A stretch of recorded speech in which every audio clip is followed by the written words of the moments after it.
Good morning, students. Looks like there's 6 of you on here now. I'd love to know who's here, so say something down there. Say good morning to everybody. Hope everybody had a good spring break. That maybe didn't feel much like a break, but at least you didn't have to sit in front of a computer for so long. Is anybody here? Is anybody here?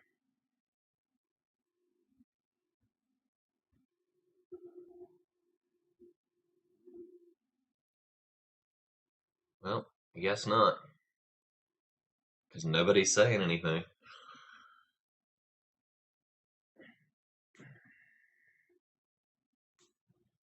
All right. Well, the plan for today, and in fact, I need to get my sticky note ready, is we're going to start with the KEQ worksheet and kind of talk through that a little bit. Hey, good morning, Tyler. Good morning, Kevin. We're going to start with the KEQ Equilibrium worksheet. Good morning, Tony. Good morning, Allie. And then after that, we'll talk about the Unit 5 review a little bit, and I'll mention entropy, which is something that was in the review. A lot of people were messaging me about. They were saying, how do you do the table on the end of the review? We'll talk about it briefly. That's not a huge deal, so I'm not going to waste a lot of time on it.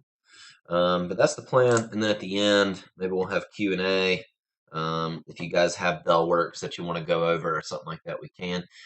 Those of you that are in the comments, how many Bellwork boxes do we have left? I want to see where everybody's at.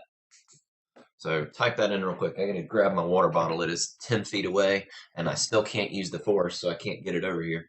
But type in. Tell me how many Bellwork boxes you got left, and I think Bellwork number 5 is the one we're on. Last time I checked, we're in Bellwork number 5.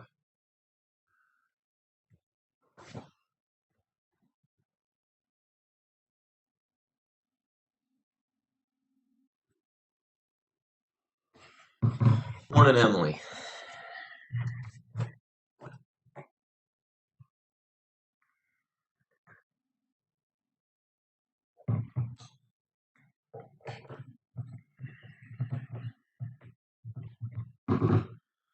Can everybody hear me okay? Because if you can't, that's something I need to know. I've changed my settings a little bit, and I want to make sure the audio is good. There's 1 after today. Okay. Can anybody else confirm that? I knew we were getting close. So I need to make a new Bellwork. That will take 2 minutes. Okay. All right. So it sounds like we're all on the same page. Okay. Well, let's see if this fanciness works. I want to go to this. And then we should have screen and screen. So you can see my face, hopefully, down here. No. Anyway, I'll be in one corner of the screen if I did what I was supposed to correctly. So anyway, this is what we're going to start with, unless you guys have questions about anything else before we get going. It looks like there's a pretty noticeable delay in when I ask a question and when you guys say something. But then again, that question requires you to go look. But anyway, is there anything I need to address before we get things going? This is a really short unit. We'll have a test. Probably, let's see, quiz/review stuff tomorrow, and then probably test Monday on Unit 5. Unit 5 is here and gone in a flash. And then we've only got 2 units left.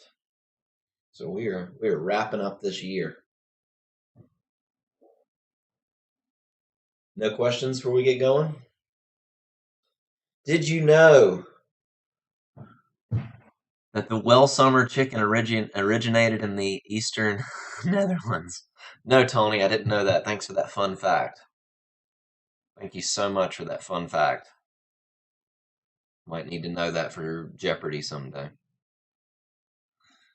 All right. Well, if you guys do need anything, I do have the chat open over there, and I do keep an eye on it. But anyway, let's see if this works. Because it should, because I told it to, and I tested earlier, and it should. Come on. Yay, it's working. All right. So let's talk about this. So KEQ, I'm hoping you guys understand, is okay. At the very end, I'm going to do Q&A. So KEQ is not that confusing. It's a way of trying to... Good to know, Tyler. I'm glad that you can still swim in the pool on the Titanic.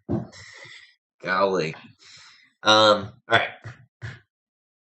KEQ. It's not that confusing. Equilibrium's not that confusing.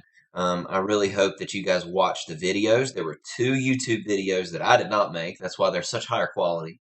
But the 2 YouTube videos that posted earlier this week are really worth watching. And they have one that shows, the people that run into one another. And when they run into one another, they exchange arms. I think an arm goes onto the other person, and then that other person doesn't have an arm. And they talk about these collisions. So equilibrium is the point where the number of collisions taking place to form one thing is equal to the number of collisions that are happening to make another thing. And the concentrations, the amounts, stay the same. So if it ended up being 50-50, then a certain number of the normal armed people are going to be equal to the number of armed people that are not normal, that have less than 1, or less than 2 arms. But the amounts stay constant, but they're still changing and going back and forth between the 2 sides. So most of the things that we've done at this point is we just say reactants become products. The end. And it's really easy because we just say, yep, you start with, A plus B, and it becomes AB. Easy. But the thing is, that is hardly ever the case in chemistry. Typically what happens, is, you go from reactants to products, but what happens if a couple of products bump into one another? If an AB bumps into an AB and they bump into one another, why would they not just break apart? And so that's why usually in chemistry, and we don't talk about it much in this chemistry class, but in AP, we talk about it quite a bit. In fact, we're coming up on probably a month that we've been talking about these types of reactions in AP. But usually what will happen is, you have an A, you have a B, they slam into one another and make AB. But if you have things that are connected, they bump into something else, you can shake them apart, and then they break apart. But the amounts stay constant. So this is equilibrium, this symbol right here. But another thing that's useful is trying to represent, this numerically. Because if you say, well, how do I know? How do I know if I'm going to have a lot of AB or if I'm going to have a lot of A plus B? How do I know? Well, that's what the KEQ expression is for. So KEQ is a numerical way to represent, how many products do I have and how many reactants do I have at equilibrium? And KEQ, as I said in my notes, and I did it in all caps, and if we had been in class, I would have repeated it to the point where it annoyed you guys, and I probably would have yelled it at you. KEQ is always equal to products over reactants, At your home right now, I hope you're repeating after me. Products over reactants, products over reactants, products over reactants, reactants under products, It's always going to be that. And so what that means is we can represent this numerically and say, oh, well then, let's say I'm going to put some numbers over here. I've got 2 A's. Let's say I only got 1 B. I'm not going to write that. And, it's got to be balanced. That means I have to put a 2 there. Unless, no, I'm going to do this. I'm going to make that a B2. Maybe B is diatomic. We don't know. And then I'll put a 2 over here in front of AB. There we go. So what that means is when you're writing your expression, you would say, oh, well, then if it's products over reactants, I only have 1 product. It's AB. That's why we write it this way, But then that coefficient, that 2 right here, that 2 is going to become the exponent, So coefficients become exponents. And then down underneath that, I have reactants. So my reactants are going to be A, times, we usually don't write it. In fact, I'll put the dot there now, but we usually don't write it. We just know that because I'm writing it this way, and there's no plus symbol in there, we know that it's multiplied. But let's say that's my B2, But wait, there's a coefficient, in front of A. There's that 2 right there. And so once again, that's going to become the exponent that goes above that. So this KEQ expression over here, is the numerical way to try and explain how how much of it becomes products, how much of it becomes reactants, okay? And remember, you only write certain things in this Keq expression. You only write down things that are participating in the reaction. So what that means is, if you guys remember, we have some states. And no, I'm not talking about the United States. I'm talking about solid, liquid, gas, and aqueous. Yes, that's right. I'm sure you all were saying it at home. So we have solid, we have liquid, we have gas, and we have aqueous. So these are the 4 different states. However, you don't show all of those in the Keq expression. So solids, they're not doing a whole lot, okay? I don't know what you mean, Tony. So solids, if you take 2 solids and you put them in a beaker together, they're not going to do a whole lot of reacting because they're solid state. They're bonded together. If you put salt, okay, like NaCl, and you put that with something else, you know, that's still a solid. Like maybe it's NaCl and sand. You put sand and salt in a beaker, you're just going to have sand and salt in a beaker. They're not going to react or do anything. So solids are not going to react, so we never write solids in our Keq expression. Liquids, same kind of thing. Now, if you take oil and water and you mix them, okay, oil and water, and you mix them together, first of all, they're not going to mix. You guys know that. You were in middle school, you were in elementary school even, and you know oil and water don't mix, but they're not really reacting. They're liquids that aren't reacting. So liquids, you're not going to put that in the Keq expression. But gases and aqueous, you are definitely going to put in your Keq expression. That is really important. Okay, so make sure you put those in. So I didn't put states back in my reaction over here, but let's say that A, I'll make myself some room. Let's say that A was a solid, okay?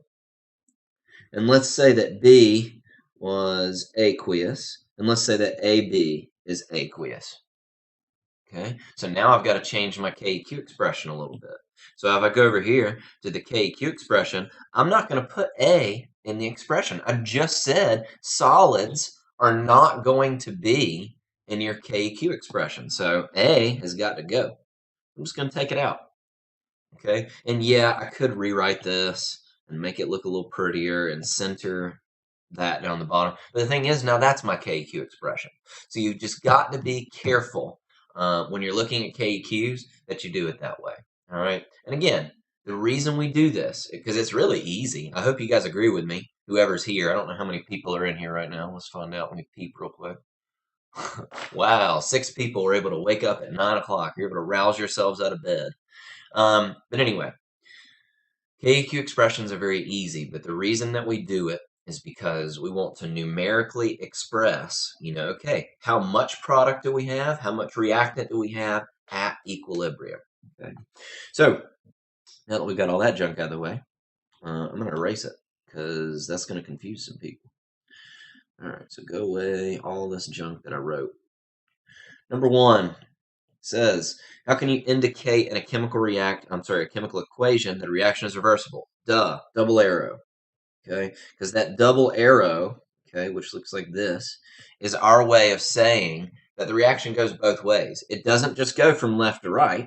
It goes right, but then it could also come back and go left. Okay, so that's the double arrow. Number 2, moving right along. Although this general equation is reactants to products, explain why this is not complete for a system in equilibrium. Well, once again, the reaction can also go in the reverse. We call it in the reverse direction. And soon, with some of these problems we're going to look at in a second, we're going to just say it goes to the left. Okay. So reaction can also go in the reverse direction to the left as collisions continue. So you could have a product that bounces into a product. And when that happens, well, it can go in the reverse. Okay, excuse me. Good old agua. Number 3, use Le Chatelier's principle. Yep, that's right, guys. You might think that's Le Chatelier. No. Le Chatelier, okay, because this is Cameron. No, I'm just kidding. So it's Le Chatelier's principle to explain how a shift in equilibrium, okay, and they're showing us the equilibrium expression here, causes a soft drink to go flat when its container is left open to the atmosphere. So here's the thing, guys. I'm passionate about a few things, and one of them is carbonated beverages. And I typically like to drink out of cans because cans are obviously easily recyclable. You can compress them. It's an appropriate amount of soft drink. It's without getting too crazy and drinking too much. But one thing I despise are 2 liters. 2 liters are massive. You drink a little bit of soda pop one day, come back a couple days later, and you found out that it's flat and it's disgusting, and then it's wasted. So the reason that happens, okay, we can actually see, one of the reasons at least, we can see in this equation right here. So H2CO3, it's carbonic acid, is in equilibrium with liquid water and carbon dioxide gas. Whenever you guys open a soft drink and you hear the like that, okay, the reason you hear that is because it's carbon dioxide that is leaving the bottle or the can or whatever. So it's forming carbon dioxide. So the thing is, if you just leave the container open, as it forms carbon dioxide, where's the carbon dioxide going to go? It's going to go out of the container. And the thing is, if you don't have carbon dioxide and water molecules that can smack into one another again and reform carbonic acid, then you're losing it. So to explain number 3 then, in the expression, okay, CO2 is a product, okay, and a gas. If left open, gas will escape, and therefore cannot reform into carbonic acid. Okay. So basically what that means is that fizziness, or I remember as a little kid, I would drink like soft drink, and then sometimes I would burp, or it would go through my nose and it would hurt really bad. And I was a little kid, so don't make fun of me in the comments. But I remember calling it spritiness, because I'm like, ooh, this is a really spritey drink. And what I was explaining is it was highly carbonated. And so that spritiness that you're tasting is the carbonic acid. All right, moving on to number 4. Changing the volume of a system alters the equilibrium position of this equilibrium. So we got nitrogen gas, hydrogen gas, which forms ammonia, but a similar change has no effect on this equilibrium. So I'm hoping by now, if you're watching this chat and you're doing what you're supposed to at home, when I tell you, oh, you need to take notes on equilibrium and Le Chatelier's principle, my expectation for you is that you find my notes, you know where they are. I mean, I could show you right now. You know they're right here. Oh, look, here we go. It's loading. Okay, here we go. Here's all the notes. But my goal is, or my hope is, that when you guys see that, you write those notes down. And I know what you're thinking, well, that's dumb. Why would I do that? Because by writing stuff, it helps you remember it. It helps you understand it. But I hope that you've already done that. Because one of the things that can affect equilibrium is changing the volume. But it only affects gases. Now, as we see here, both of these equilibrium expressions are all gases. Okay, we have nitrogen gas, hydrogen gas, ammonia, hydrogen gas, chlorine gas, hydrochloric gas, okay, or hydrogen chloride gas.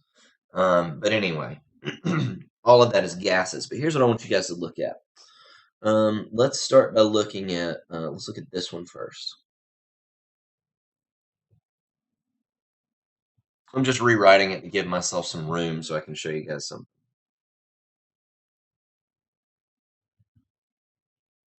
Okay. And then I'm also going to rewrite this one right here, over here.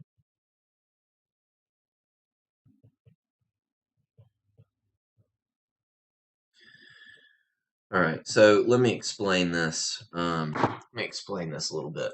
So when we're talking about gases, okay, when we're talking about gases, if you decrease the volume of a system, okay, and you make it so there's not as much room for the gases to move around, they're more likely to hit one another.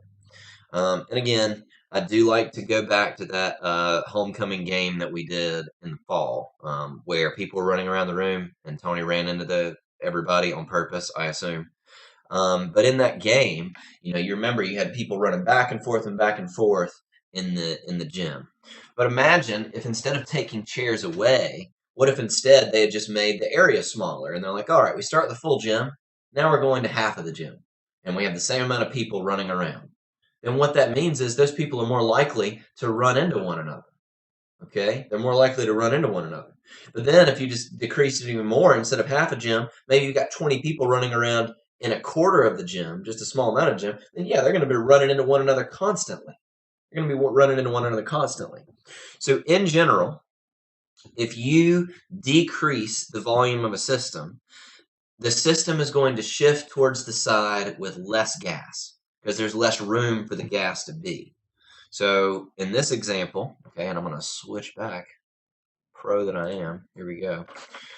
So if we look here, let's look at how many moles of gas we have in each of these. So this one here, on the reactant side, we can see we have 1 mole of nitrogen gas. We have 3 moles of hydrogen gas. Therefore, there's 4 moles of gas total. Okay, 4 moles of gas. And on the product side, we only have 2 moles of gas. Okay, now remember what I just said. If you decrease the volume, it's going to shift to the side with less gases. Because you don't want all that stuff going around. Okay, you don't want all that stuff moving around. So we look at the green one. 1 mole of hydrogen gas, 1 mole of chlorine gas means there's 2 moles of gas total. On the product side, 2 moles of this hydrogen chloride gas. So still 2 moles of gas. So if we look on the left side, okay, if you change the volume of a system, and it doesn't say if it's increased or decreased, it's just easier to think of if you decrease it. But we can talk about it if you increase it. If we increased the size of the gym, okay, we made it a bigger gym all of a sudden, couldn't more people be running around? More people could be running back and forth, so maybe some people come from the bleachers and go in and start running around more. So if you make it more space, there's more room for gases to move, so therefore it will tend towards the side with more gas. You decrease the volume, it's going to tend towards the side with less gas because there's less space to move around. Okay, so it doesn't say, but because there is a difference on the left side, okay, in fact, I should probably write some words down, okay,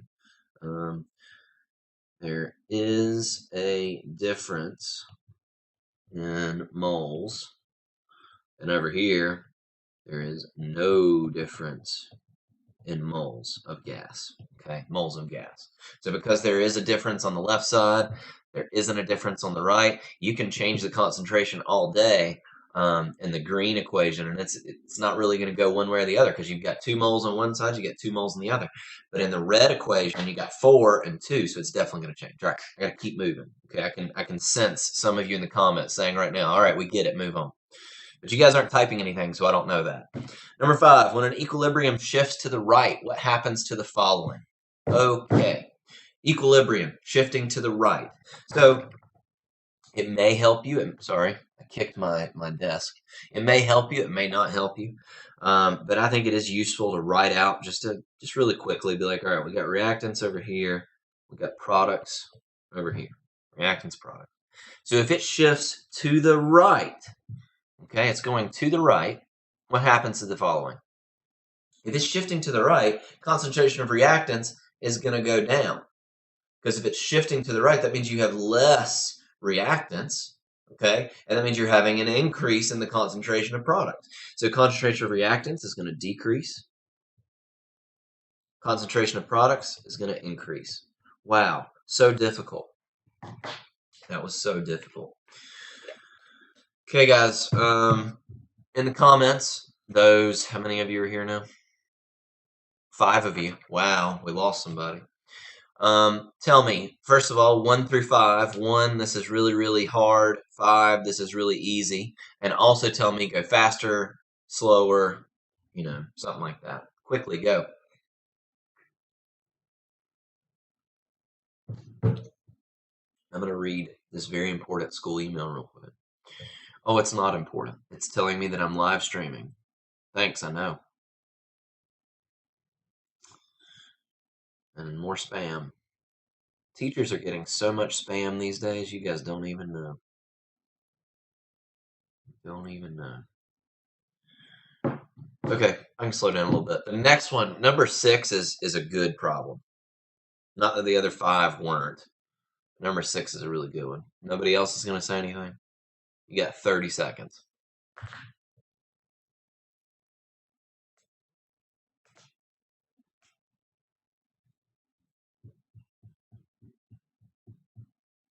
It is kind of weird, Kevin. It's just, you know, it's not hard. It's just you have to visualize it. You've got to actually slow down and be like, all right.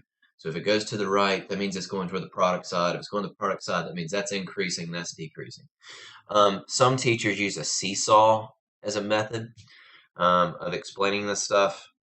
You can, but who plays on seesaws anymore? You know. All right, let's keep moving. Let's look at number 6. Number 6 is a little more indicative of the type of problems that you can see. Tony, I've been doing the best I can. I have to go to Home Depot and Lowe's a lot more than I would like to. And a lot of people in there don't seem to understand what social distancing is. So, like, I'll be in an aisle and somebody will, like, just walk right up next to me. And I'm like, bro, move back. You need to move back. And that's what I can't stand. I'm trying, but people around me don't seem to get it. I don't have any masks. I do have some gloves, but a lot of people are saying the gloves, they don't help a whole lot. What really helps is you just washing your hands. Because the thing is, if you wear gloves all day, but you wear the same gloves all day, that's like not washing your hands at all throughout the day. So if you don't wear the gloves and you go do what you need to do, but then wash your hands immediately afterward, and be careful not to touch your phone. That's another thing. So like when I go to the grocery store or Home Depot, whatever, what I'm really careful to do is I do what I need to do. But as soon as I'm done, I wash my hands as quickly as possible. But then I wear a bandana as a mask. So I'm a full bandito when I go to the stores, because I don't have any masks. I had a friend that said she was gonna sew me one, and I don't have it yet. So, all right, number 6. How would each of the following changes affect the equilibrium position of the system? Blah blah blah blah blah. A, adding CO to the system. So remember, you can think about it in terms of a seesaw. And we're trying to like make everything equal again. Whenever I'm looking at problems like A or D right here, okay, so I'm looking at A or D. Again, I like to go back to this idea of you've got to imagine beakers, okay? Imagine some beakers that are connected with a glass tube at the very bottom. And I know that seems weird, but think about it. If you start with the levels equal, and you got to be careful because remember, at equilibrium, that doesn't mean the amounts are equal. It just means that the rate is equal. But anyway, okay, I could make, here, maybe this would help. I'm going to make this beaker wider. We don't know. We don't know what the Keq is. But the thing is, the water levels are still going to be the same. So the thing is, if I add CO to the system, that's like me adding on this side of the beaker. Okay, that's like me pouring water in to that beaker on that side. Now, when that happens, that's going to make everything shift and go that way to make the water levels equal again. So when I'm thinking about it, when I'm visualizing it in my head, that's what I think of. If I add CO to one side, that means it's going to shift to the other side, because that means you got more carbon monoxides bouncing around, bumping into one another, and forming this CH3OH organic molecule I don't know the name of. Yeah, I don't know what that is. Might be no. Anyway, so what that means is if I add CO to the system, it is going to shift to the right. You could say shifts right. You could also say it shifts towards products. Okay, you could say that too. I'm just going to say right or left because that's easier. B, cooling the system. All right, this one is similar because as we can see in our reaction, we have heat written there. Okay, so that means it's kind of like heat is one of the products. So if we cool the system, we're not adding heat, we're taking heat away. So that would kind of be like, and I know this is weird, but that would kind of be like me taking water out of this side. Again, I know this is weird. If you want to think about it like a seesaw, you can. That just doesn't really work for me. Understand this. If I am cooling the system, I'm going as slow as I can. That means heat goes down. And because heat is on the product side, that's like me taking away from this side. So you've got to think then, if I decrease the water level on this side, and maybe the water level's down here now, it's not going to stay that way. The water's going to move over to fill that gap and make everything go back to being equal again. So if I cool the system, if I remove heat, that means that everything's going to shift that way. So it's going to move in the direction of the heat. Okay, it's going to move in that direction to equalize everything again. So cooling the system, in this case, removing heat, it's going to shift right. Still shifts right. And I got to say, guys, it's throwing me a little bit for a loop. I wanted you guys to be able to see me so that when I'm doing all these hand motions and stuff, you can see what I'm talking about. But I'm afraid, like, on my screen right now, this way is shifting towards products. Like, if I point this way, I'm shifting towards products. On your side, do you see that? Or do you see me pointing the wrong way? So, like, in my point of view right now, I'm pointing right. What are you guys seeing? Which way am I pointing right now on your screens? It's really important. Because then I'll change it. Seriously, type. Which way am I pointing? Left or right? On your screen.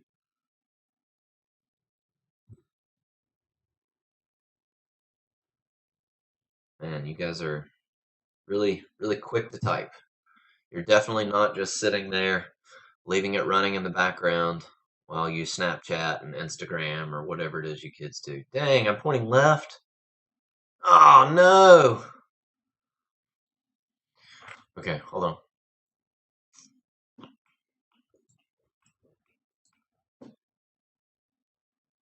Can I mirror it?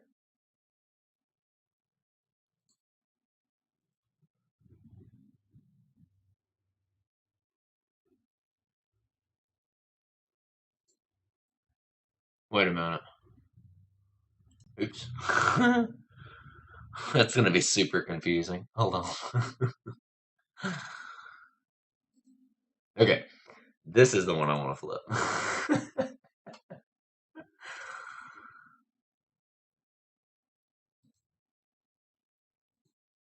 Okay.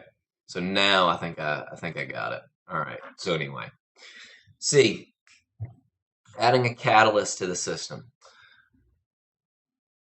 Catalysts, as you guys know, as you should know, catalysts lower activation energy. So if you add a catalyst to the system, it just speeds it up. However, catalysts, in general, are going to shift to the right, but we don't have enough information for this problem. So let me say it again. Catalysts are going to speed a reaction up. That does not tell us anything about which way it's going to speed it up. For all we know, that just makes the collisions go more quickly. So what we're going to say for C is Na. Catalysts are not going to do anything. Moving on to D, removing CH3OH from the system. So similar to when we were talking about heat, think about it in terms of water, okay? So CHO3 is over here. It's on the product side. So if I decrease CH3OH, okay, that means that the water level, think about it, the water level's high over here. It's going to flow that way to bring everything up again. So if I decrease CH3OH, it means it's going to form more of it to bring it back to equilibrium. So by removing CH3OH, which is a product, it is going to shift right towards the product side, okay, to bring everything back to equilibrium, okay? All right. I know this is tricky. I know this is weird. We got to do one more, and it's on this problem, and it's even more difficult because there's a lot of stuff you got to think about. Decreasing volume of the system. Now remember, volume only affects gases, but in this problem, it's all gases. Okay, so it is going to affect us here. So think about it this way. If you decrease volume, as I've told you before, maybe you're going from a container this large, you're going to a container this large. The reaction is going to shift towards the side that has less moles of gas. Okay, so in this problem, we look back at the top, we can see that the reactant side has 3 moles of gas. And we can see the product side only has 1 mole of gas. Okay, so on the product side, we only have 1 mole of gas. And the reason that's important is if I decrease the volume, there's less room for the gas to move.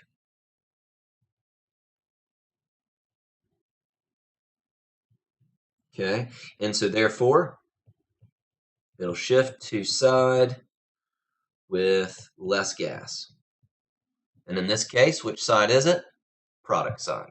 So it would shift to right.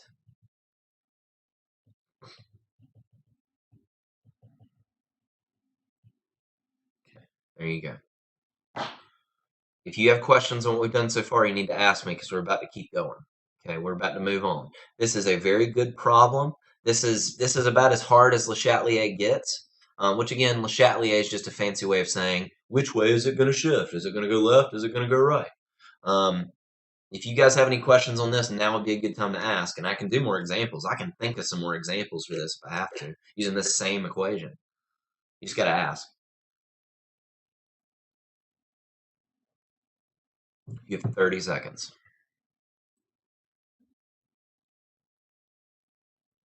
I know there's a little bit of a delay, but still.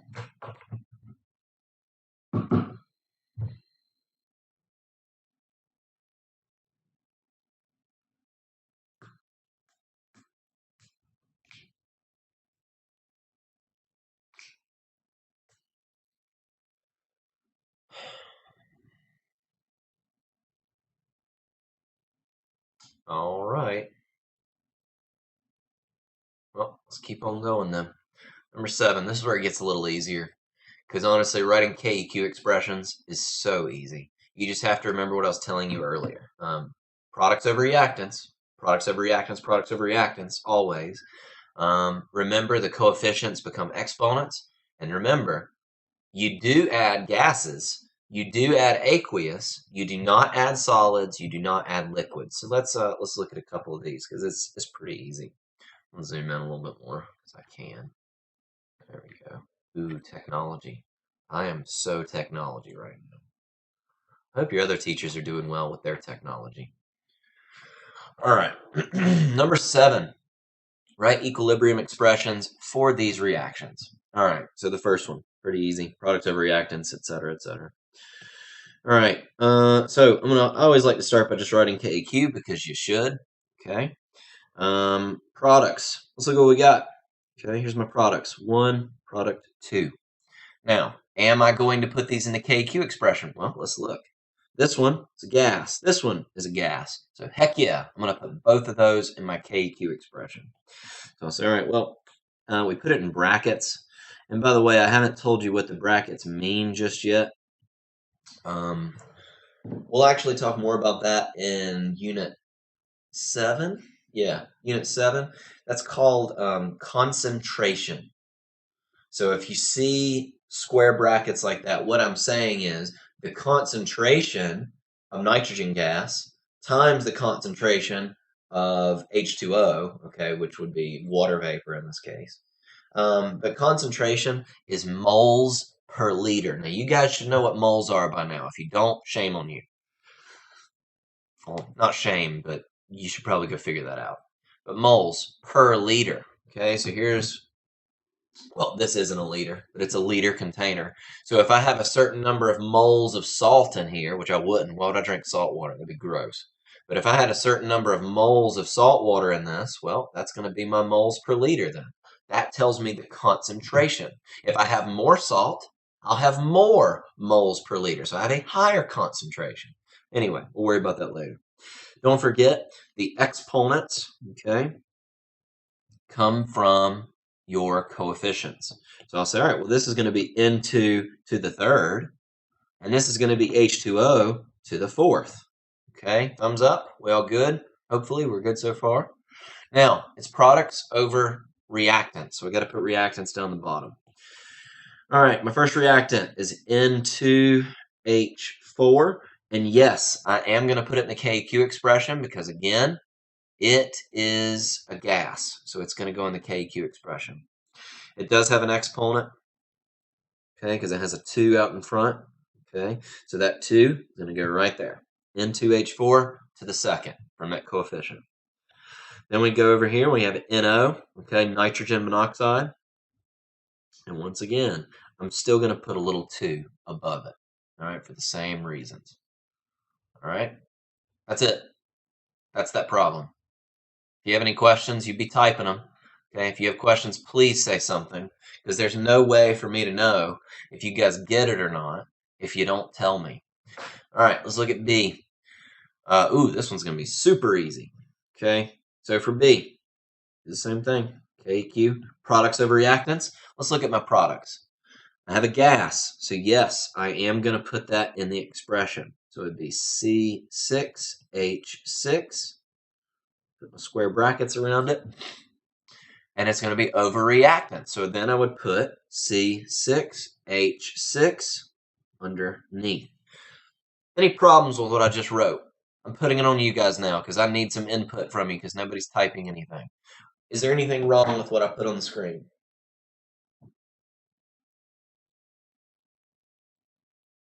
I'll wait.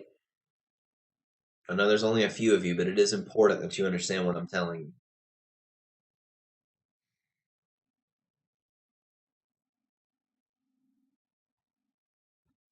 Here, I'll give you a hint. Even though I think part of the reason things are going so slow is because there's a little bit of a delay.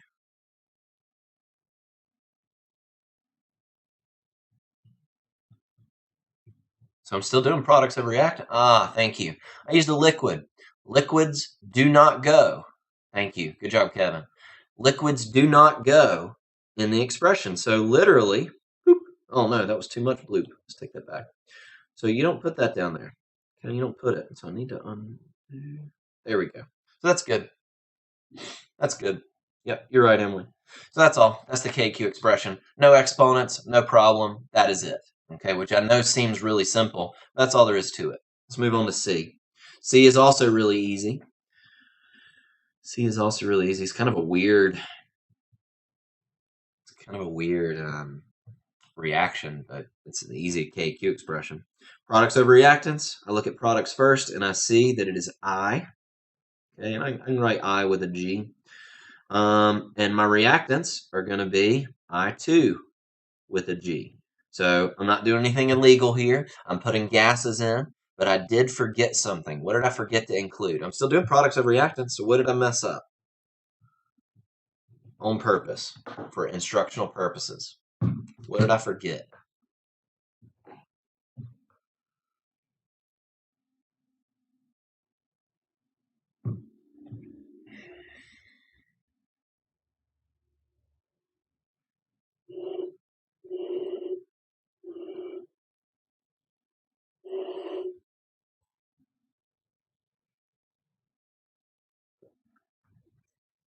Shoo-wee. I need to drink some coffee or something. Or even better, delicious, delicious hot tea. Yeah, I got to add the exponent. So, yes, the 2. So there is a 2 right here, okay, in front of I. And so, yeah, we gotta add that. You can't just not do that. And it's going to go right there. It is on the product. It is on the single iodine atom. So we're going to put it right there. All right, let's move on to D. D, the hardest one that is still not really that hard. All right, so KQ equals, and remember, I'm just going to write it over here, but you don't have to. I'm just writing it for your benefit. Still products over reactants, so I'm going to start with my products. Fe solid, don't give a crap, all right? I don't want it because it's a solid. Solids are not going to do anything, so I'm not going to put it. Instead, I have H2O gas. So I'll put it right there. Okay, H2O gas. I'm going to put it right there. Now, I'm not going to forget. I'm going to put my square brackets. And because there is a 4 right there, it means I put a 4 right there. Now, I have had students before that say, you know, I know you don't put iron because it's a solid, but would you still need to represent the 3? Do you still have to represent this 3 right here? No, you don't, because that doesn't have anything to do with water. That has to do with iron. All right, products over reactants. So now I look at my reactants. Okay, now I look at my reactants. Yeah, I think that's it, Emily. Hold on, too fast. No, I'm not going to put this because it is a solid, and so I don't want it. Just like before, I didn't want this because it was a solid, but I do want that hydrogen gas. So I'm going to put that on the bottom. So concentration of H2, okay? And again, there is a coefficient, so that means I do need to put a coefficient there as well, okay? Questions on this? Le Chatelier I get is kind of weird. How are you guys feeling about these problems? 1 to 5. 1 being really, really hard. 5 being this is super easy. Writing KEQ expressions, just like we just did. Quick, go, go, go. Type 1, 2, 3, 4, 5. Pick one. Go. You can do it.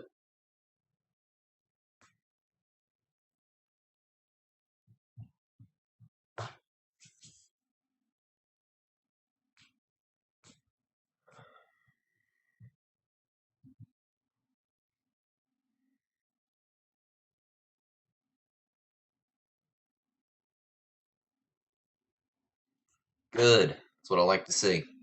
Anybody else that's paying attention want to answer my question? 1, this is really, really, really easy. 1, this is really hard. 5, this is really easy. Good. All right, Allie, we're going to try and get you back to a 5 soon then. If you have specific questions, you should ask me, guys. Excuse me, I have to blow my nose. Out of screen, hopefully.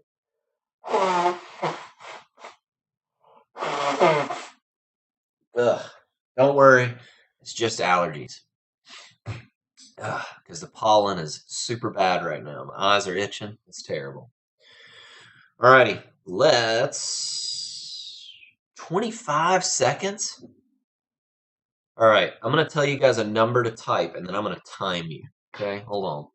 Because I want to see how long it takes for me to see it. 25 seconds is a long time.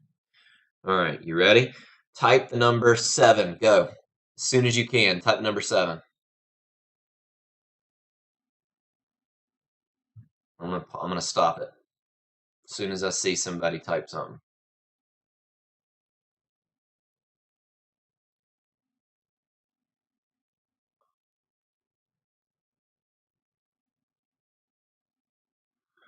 Wow, how about that? Huh. So Kevin, you're closer to 30. Tyler, you're closer to 23. And the rest of you are not paying attention or don't care. So let's move on to number 8. That was fun. Thanks for doing that. Calculate KEQ for the following. All right, so we actually got to do a little bit of math here. Good thing my calculator, my wife took. But that's okay. All right, number 8.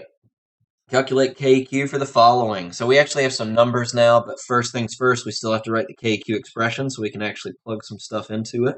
So KEQ, still products of reactants. So if I look at my products, I'm going to have SO2 is one of the products. Yes, I do put it in because it's a gas.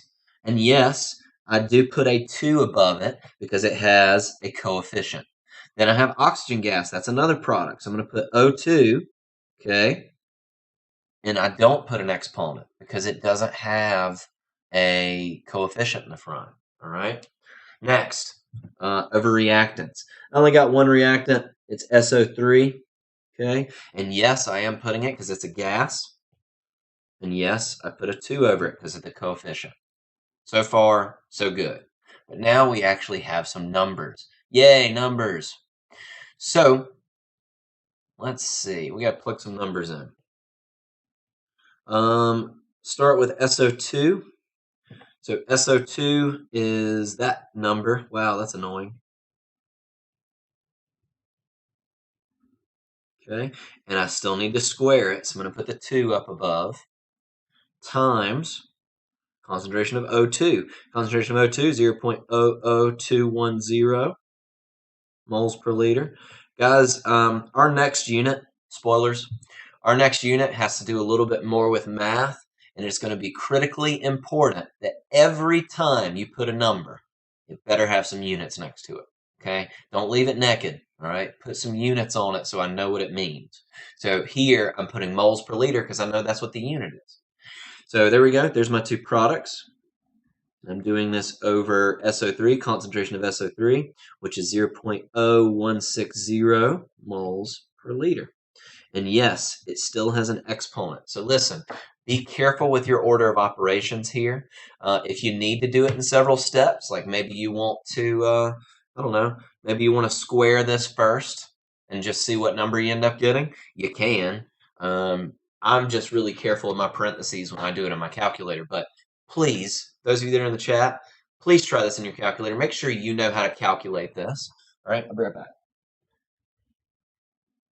I had to walk 5 feet away and get a calculator.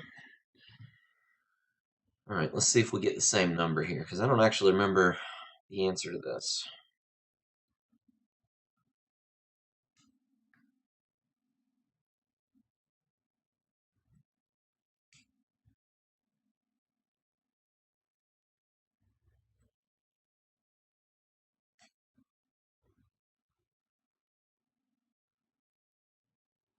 Okay, I have a number. I really want somebody to double check me.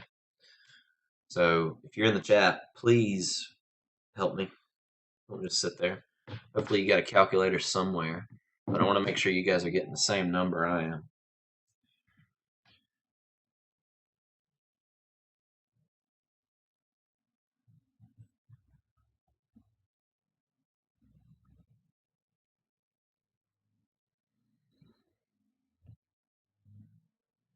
Ooh, that was a bad one.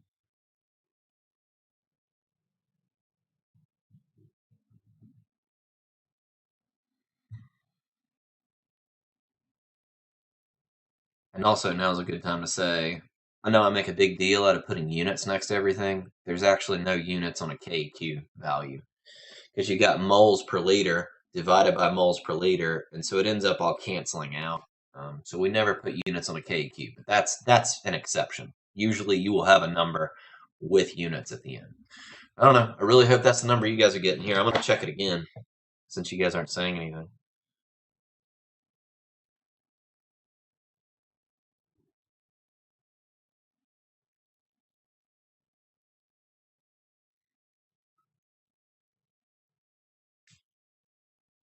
Yeah, I'm still getting the same thing.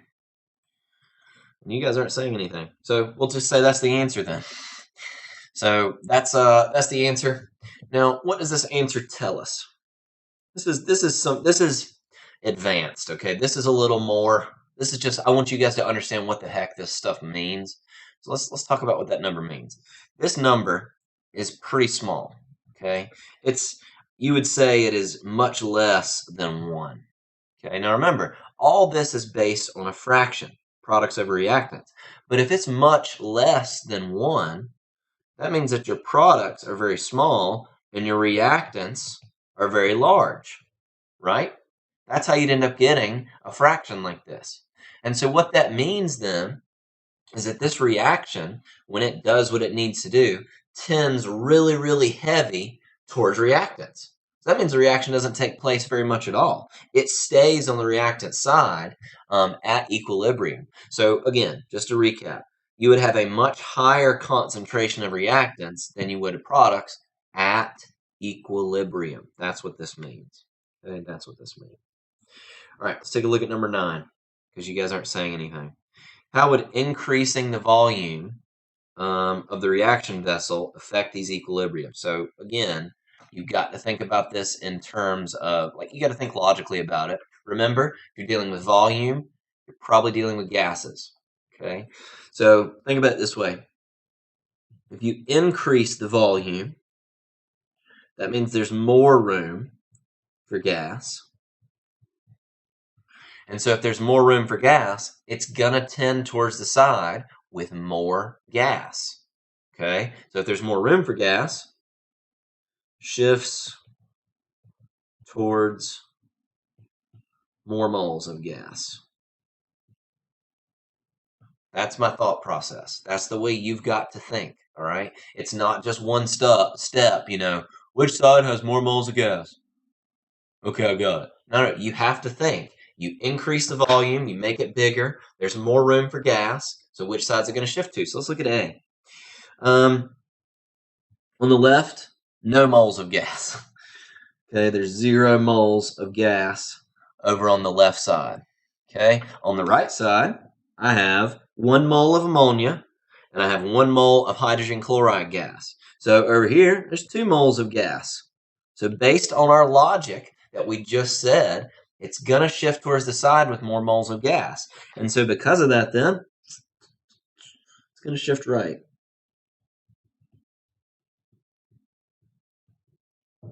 It's going to shift to that side with more gases.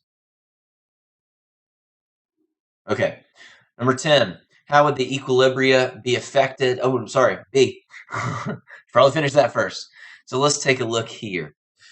We have 2 moles of gas on the left because I have 1 mole of nitrogen gas and 1 mole of oxygen gas. So on the left, I have 2 moles of gas. And on the right, oh no, I have 2 moles of gas. What are we going to do? Well, it's not going to shift at all. Because there's not one side that has more gas than the other, it's not going to shift. You can increase the volume all you want, the concentration is still going to stay the same. If there's no difference, just like we were looking at that problem earlier, one side didn't really have more moles of gas than the other, so there's no shift at all. Number 10, how would these equilibria be affected by increasing the temperature? All right, so you got to think about heat, kind of like a reactant here. Okay, so think of heat. Think of heat as a reactant.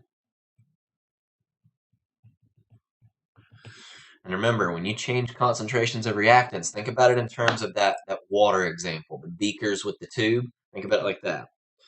And here, it says we're increasing temperature. Increasing temperature, think of it like adding heat. Think about it like adding heat. So, if we look in the first example, okay, we'll look in the first example, part A. Heat is on the product side.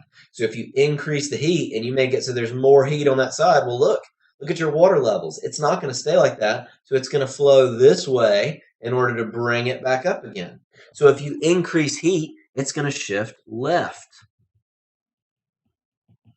It's going to shift left towards the reactants. Because if you have more heat, it's not going to stay at that higher concentration. It's going to flow back over to bring everything back to equilibrium. Let's look at B. Heat is now on the reactant side. So if I increase heat, look, if I increase heat, if I'm adding heat, it's going to shift towards the side that doesn't have heat. Because you have too much on this side, so it's going to go to the right. So it shifts right. There you go. Are we done with this thing? Yeah. Okay. Knowing that there is a delay in the chat, a noticeable delay for a couple of you, are there any questions you have about this whole worksheet or anything that has to do with this? Because we're about to go to the review. Go. I'm waiting. Waiting on you all. I'm drinking my water.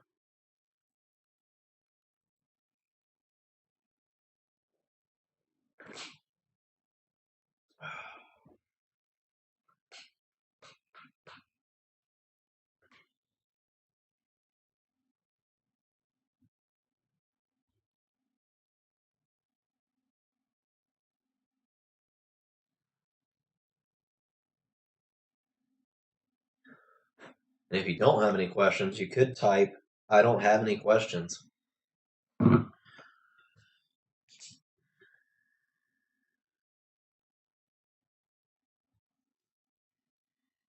Okay.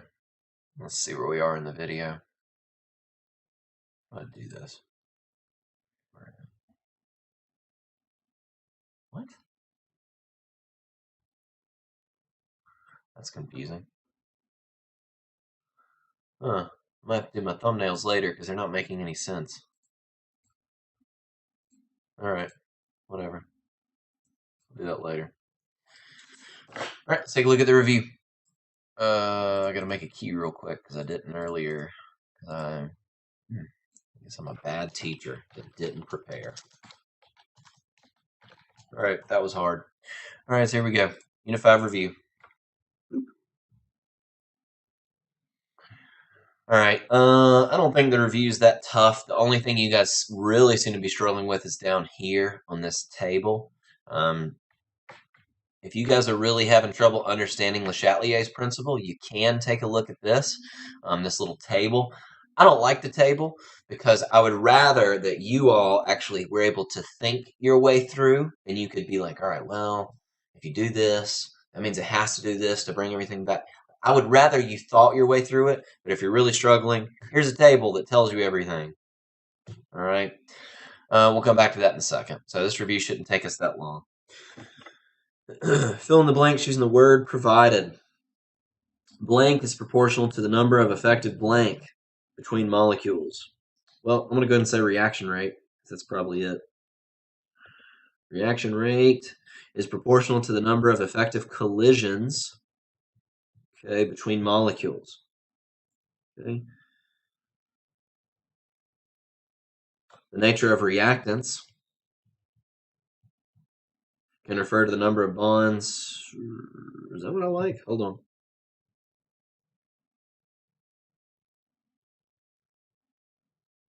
Yeah, in the course of the reaction. I think that makes sense. Hold on. Processing. I didn't write this review, and I don't really like fill in the blank, but the teacher that did does like fill in the blank. I don't know. I don't think they're super useful. Yeah, that has to be it. All right, let's take a look at this. This is really important. 5 main ways you can increase the rate of a chemical reaction. That's what I should have named this video. I would have gotten so many more clicks if I had done that. All right, list the 5 main ways you can increase the rate of reaction. So one of the things that I told you guys to do, and I don't think anybody did because nobody emailed to tell me, is if you have denture cleaner, which I know you probably don't have, but if you have denture cleaner or Alka-Seltzer at your home, you can actually do that reaction rate lab that I showed you guys. If you don't know what Alka-Seltzer is, I don't have any, so I can't show you, but it just kind of bubbles and fizzes. Really good example of a chemical reaction. There are 5 ways, thinking in terms of Alka-Seltzer tablets, that you can increase the rate of reaction. First step is increase temperature. Okay. Typically, if you increase the temperature, what you're really increasing is the kinetic energy of the molecules. So if you increase temperature, you have it so the molecules start moving faster and faster and faster and faster and faster, and they bump into one another more often. And if they bump into one another more often, that makes more collisions. Whenever you're thinking about reaction rate or you're thinking about rate of a chemical reaction, same thing. How do you make there be more collisions? Increased temperature is one of them. Okay. Another thing, increased surface area. Okay, we want to increase the surface area because think about it. If you have a tablet, I don't have one, so I can't show you. But if you have one Alka-Seltzer tablet, whole like this, water can make contact with anywhere on the outside of that Alka-Seltzer tablet. Okay, it can make contact anywhere. But if all of a sudden you split it in half, now it can make contact anywhere on the outside and in the middle where it previously was stuck together. So there's more places for there to be collisions. Yes, Kevin, I wanted you guys to email me so I would know to go grade it. Because OneNote does not notify me. I would actually have to go to every single person and click on their email. Or sorry, click on their folder, go to that worksheet to check, and that would take a long time. So it's easier if you guys just email me. So don't do it right now. I'm still chatting, and you're hopefully paying attention. But yeah, guys, if you did that lab, just email me and say, hey, can you give me credit for that lab? I want you to replace this grade because that's how we're doing it. So if you did the lab, just email me and say, all right, I did the lab. What I would like you to replace my vocab because I didn't do it because I'm lazy. Not saying that's you, Kevin. I'm just saying. All right. Anyway, excuse me, number 3, stirring. What do you know? Stirring. Because if you stir it, you make it so there are more collisions. Okay? If we actually had a reaction like this in AP back when we were still allowed to meet. But if you don't stir it and keep things moving, the reaction could all be happening at the bottom of the beaker. And so if there's not fresh water constantly being brought to it, it's not going to go anywhere. So if you keep stirring it and keep things moving, that's how you keep the reaction going. So stirring, very important. Another one is amount of reactants. Amount of reactants. So if you have a fire, okay, like in a fireplace, this is a good example. If you have a fire in a fireplace, if you close, it's called the flue, okay, F-L-U-E, okay, not the flu, the sick flu. But if you close the flue on a fireplace, that means there's less oxygen getting to the logs, and so the fire is going to die down. If you open the flue back up and make it so there's more oxygen going in, fire gets really, really big, okay? And so amount of reactants is definitely going to change it. And then the last one is catalyst, or presence of a catalyst. Because as we've talked about before, if you have a catalyst, it speeds up the reaction, but it does it by lowering the curve. So instead of having an activation energy that looks like that, with a catalyst, it might just look like that. And so because of it, if it doesn't have to go all the way up that big hump, it's not gonna take as long. Okay, let's move on. Oh boy, more fill in the blank. I'm so happy. All right, use the equation below and follow and what? Use the equation below and the follow list of words to the following list of words to help fill in the blanks in the paragraph. So here we go. We got carbonic acid. It's decomposing into hydrogen carbonate ions and hydride ions. Cool. The equation above is an example of a chemical reaction that is reversible. Reversible reactions are said to be in chemical equilibrium. That was hard. Okay. In a chemical equilibrium, the forward and reverse reactions occur at equal rates. Okay. And the concentrations of products and reactants remain constant. Okay. A catalyst speeds up the rate of chemical reaction, but has no effect upon the equilibrium position for that reaction.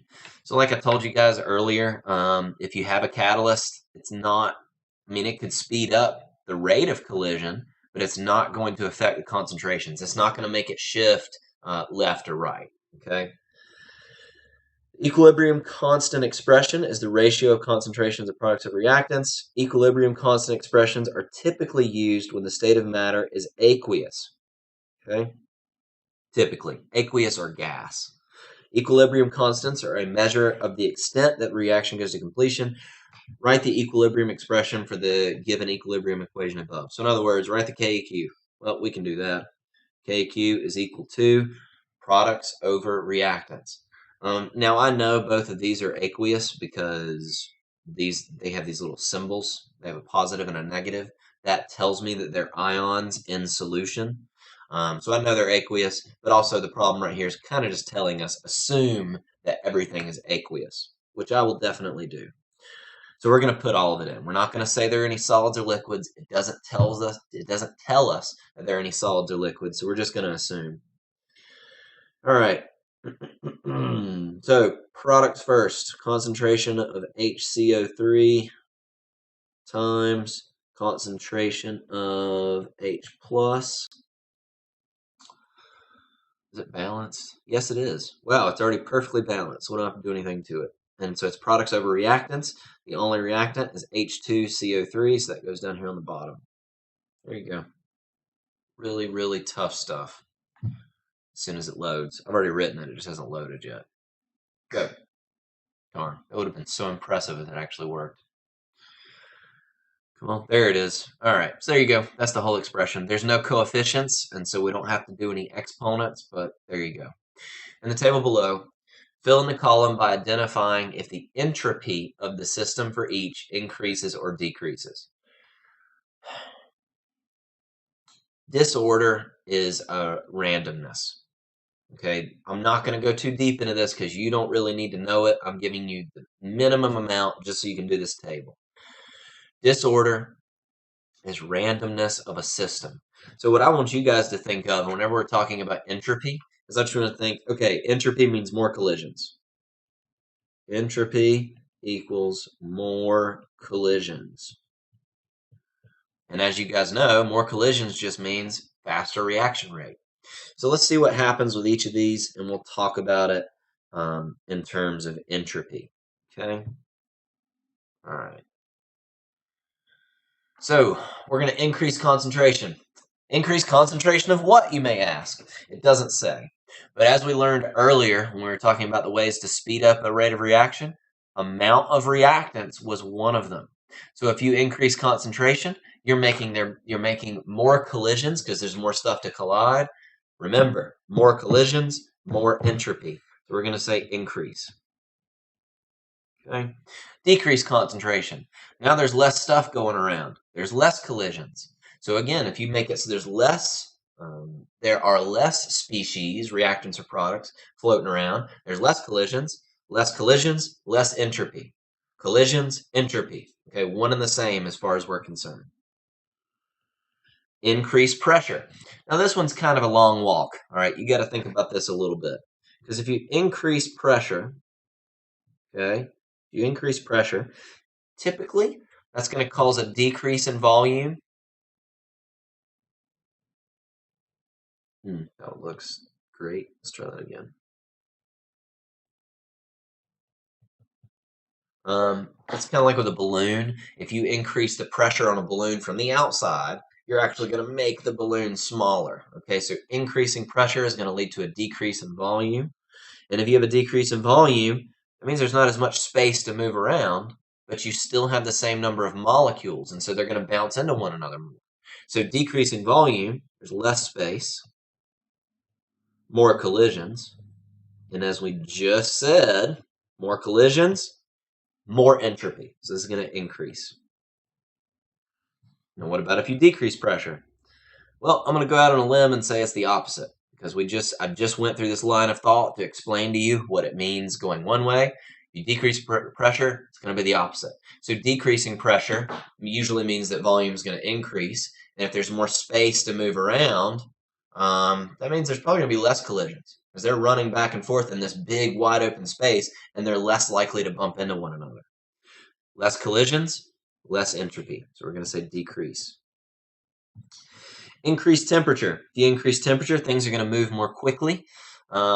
Temperature is just kinetic energy of molecules. Kinetic energy means energy of motion. So if you increase the temperature, things are going to be moving more quickly, and they're going to bounce into one another more often. More collisions, more entropy. Increase. Decrease temperature is the opposite, decrease. If you add a catalyst, typically that is going to speed up the rate of reaction. If it speeds up rate of reaction, it probably means there's more collisions. But honestly, if you said NA for this one, I wouldn't care. But I'm going to go ahead and say increase because it's a little more correct. If you add a catalyst, it lowers the activation energy.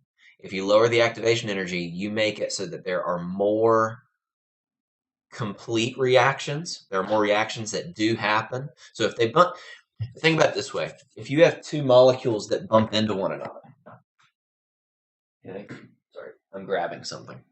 If you have two molecules that bump into one another, several things have to be true in order for a reaction to actually take place. So if these two markers are reactants and they want to become a product, they have to hit in a certain way. So several things are important for a reaction to take place. Thing number one, they have to collide. If they, switch my screen. Okay. If they just pass one another and nothing happens, well, there's not going to be a reaction. So thing number one that's required is they have to collide. Thing number two is required. They have to have the correct orientation. They have to hit each other in the right way. So if two reactants are passing one another and they hit like this, they just kind of bounce off because they weren't lined up the right way, kind of going this way. They weren't lined up the right way. But if they're going this way, great. That's the correct orientation, and a reaction can take place, and you end up getting a product like this. But you also have to have the right amount of energy, and that's where a catalyst comes in.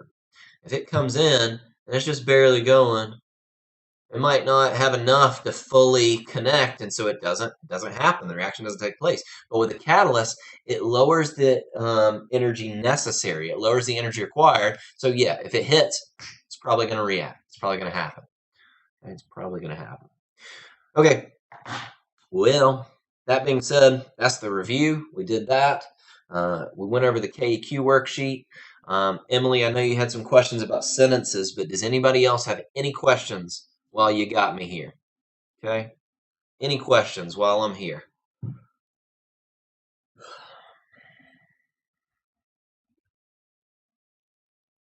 No, there's a delay, so I'm gonna wait.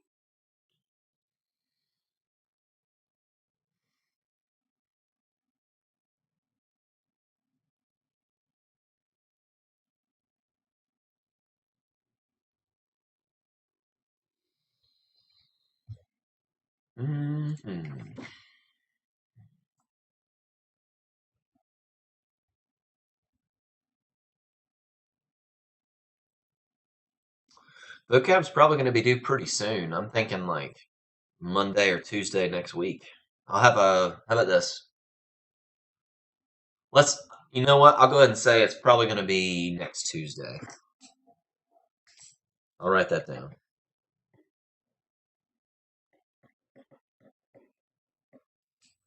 That'll buy me a little bit of time. And it'll buy you some time too, so you're welcome. Okay, so let's just say that. Next Tuesday. Any other questions? Any other questions?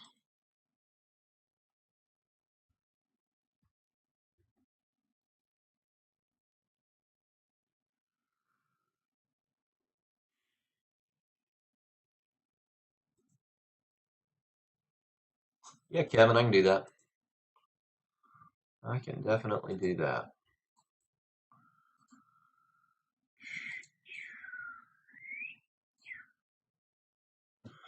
All right, let me get set up here.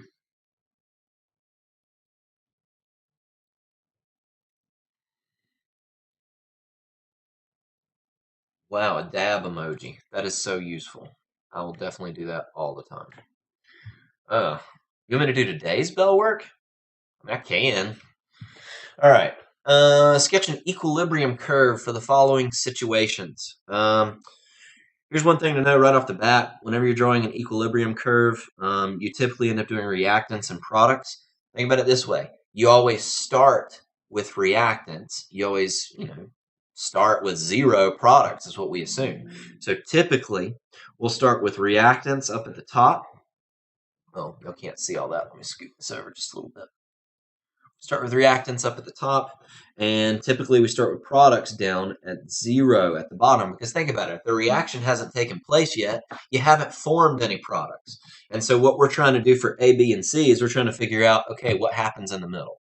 Like what happens when they reach equilibrium? All right, so for A, if KEQ is about equal to 1, remember, what is KEQ equal to? KEQ is equal to products over reactants. And so if we're saying it's about equal to 1, that means products and reactants pretty close to one another. Okay, let me explain that again. KEQ is just a fraction which I have written right here.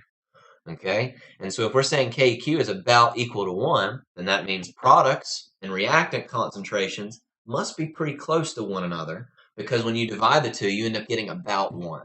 So for A, which I think I'm going to go over here where I have a little more room to work. Okay, so for problem A, where KEQ is about equal to 1, okay, here's my graph. Now remember, I typically am going to start with reactants up here. I'm typically going to start with products down here, because that's just how it works. All right. So get everything lined up. There we go. And so if they're about equal to 1, that means that you start with reactants up here, but maybe it goes like that. In products, you start with 0, but maybe it goes like that. And so as you can see, at equilibrium, okay, so here's my equilibrium position, we can see that they're about the same. That is why when you end up doing your KEQ, products over reactants, that's why it ends up being about equal to 1, because they're both about the same. If you do 2 divided by 2, 1. You do 3 divided by 3, 1. You do 50,000 divided by 50,000, 1. So if the concentrations are similar, that's why that ends up happening. Take a look at B. KEQ is less than 1. Okay, so for B, if Keq is less than 1, all right, let's think about what that means in terms of our Keq expression. If it's less than 1, okay, that would tell me that your products are very small and your reactants are very large. Think about it like that. Because you're dealing with a fraction here. If it's less than 1, you're dealing with a fraction. So that means you would expect your reactant concentration to stay very high. You'd expect your product concentration to be still kind of low. Okay, I hope that makes sense to you guys in the comments. You're not saying anything, so I assume that's because you're frantically just writing it in your Bellwork. Please think about what I'm telling you. Make sure you understand it and you don't just blatantly copy. All right, so let's take a look. Again, I'm going to start with reactants up high, but because of the nature of this Keq value being less than 1, I'm going to go ahead and say reactant stays, I don't know, up here somewhere. I'm going to say reactant stays up here somewhere. I'll still label it. And let's say that products starts down here, but it doesn't really go anywhere. It stays kind of low. Sorry, I'm going to redraw that curve. I didn't like that. There we go. And so, once again, at equilibrium, you can see you have a lot of reactants, you don't have very much products, and that's why we see that in that fraction. Okay, thumbs up emojis if you get it. Let's move on to C. C, when Keq is greater than 1. Okay, let's look at C when Keq is greater than 1. All right, Keq is greater than 1. Let's think about what that tells us. Remember, products over reactants. But if it's greater than 1, that means you probably have a lot of products and you have very little reactants. Okay? Because again, it's much greater than 1. So in terms of fraction, because math, that's what's true. That's what we mean here. So when I make my graph, reactants are going to start up high because you always start with a lot of reactants. Start with a lot of reactants, but it's going to go pretty low. It's going to go down here somewhere. Okay. But with your reactants, your products, they're going to start at 0, but they're going to very quickly go up there. So at the end, you have lots, at equilibrium, down here on this part of the graph, we can see that you have a lot of products and you have very little reactants. There you go. That's that. If you want me to go over any other Bellwork, I sure can. I'm sitting here. I'm here to help you all. This is your time. This is your time.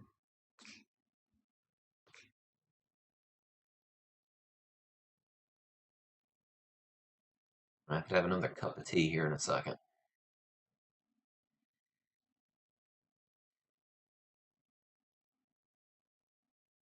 I'm waiting my 30 seconds because I know that's how long it takes for you guys to ask me a question. But again, it's your time. This is the Q&A portion. So if you have any questions, please ask.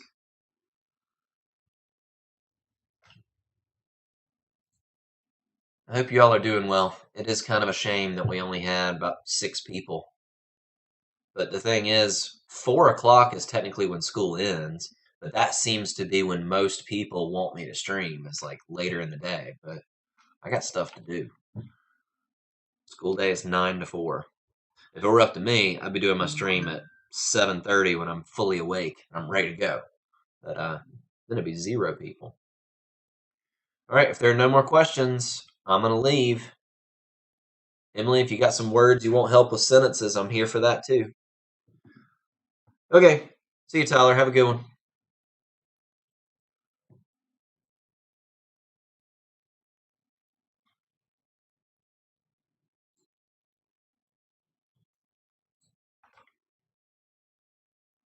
Anybody? I'm here. If you need to head out, head out. But otherwise, ask me a question.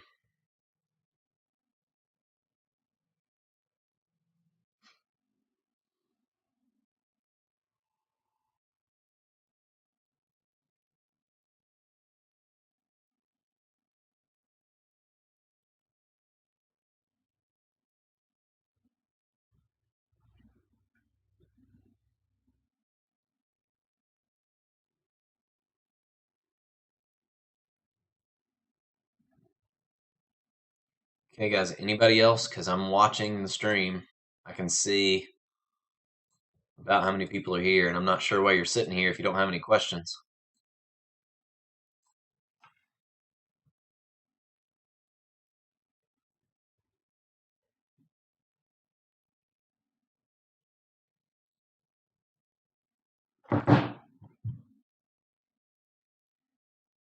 Okay, 60 seconds. If you guys don't have any questions by the time it takes me to eat a brownie, I'm going to leave.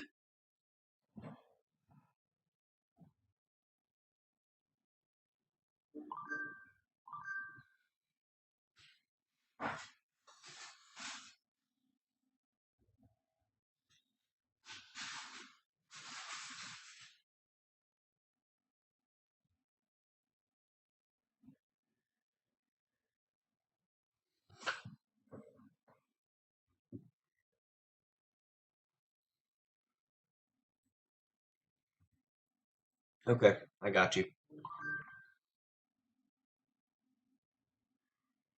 Let's see here. Let's see.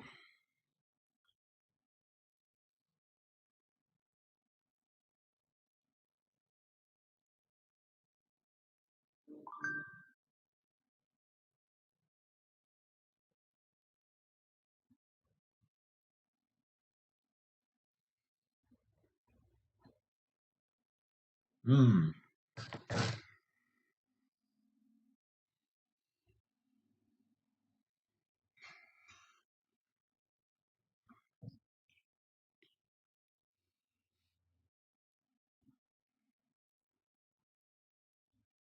All right, I got one for you.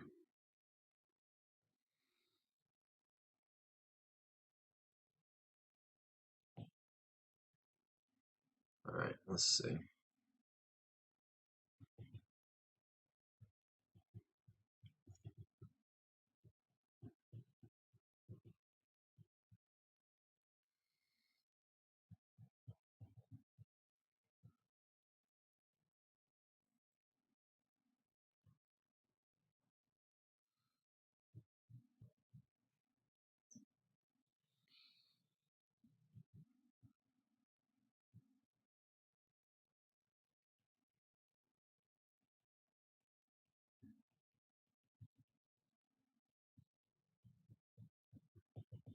There you go.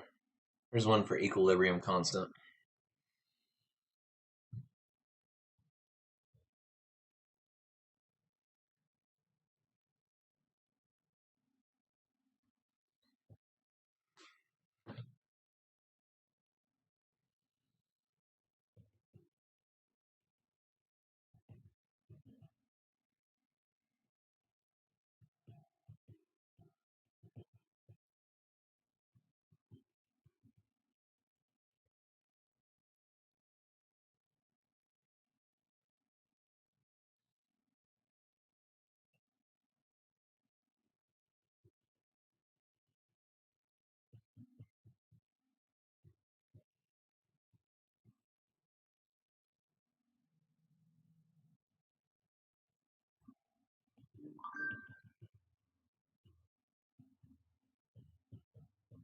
There we go. That's another one. So I like this sentence because, again, you got to be careful not to just rewrite the definition. That's one of the things that you guys struggle with, and that I really don't want you to do. But the reason this is a good sentence, it shows that you understand what the word means or what the phrase means in this case, without just rewriting the definition. So I think that's a good one. Le Chatelier's principle. Let's see what I can think of.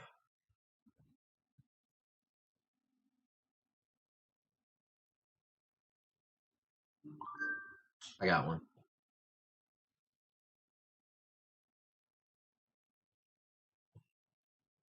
Scroll down a little bit.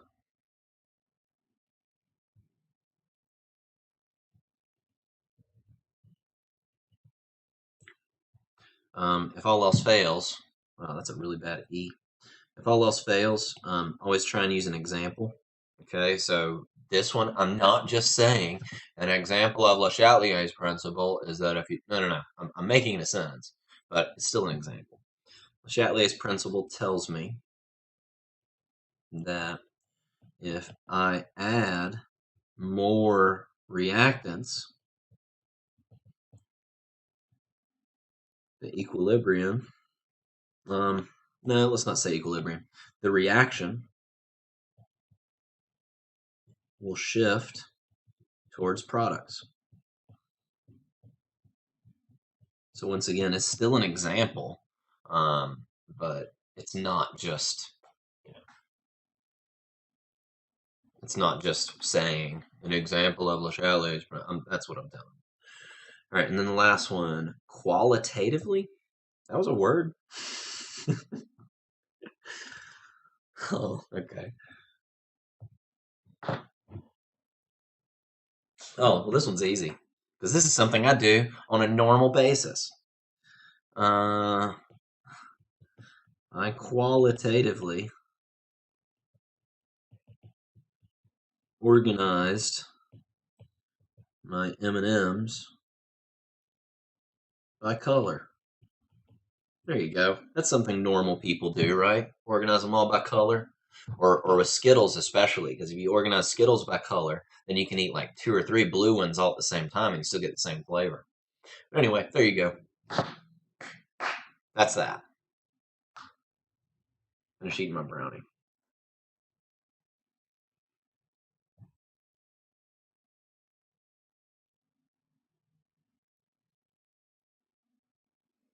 Mm-hmm. Mm-hmm.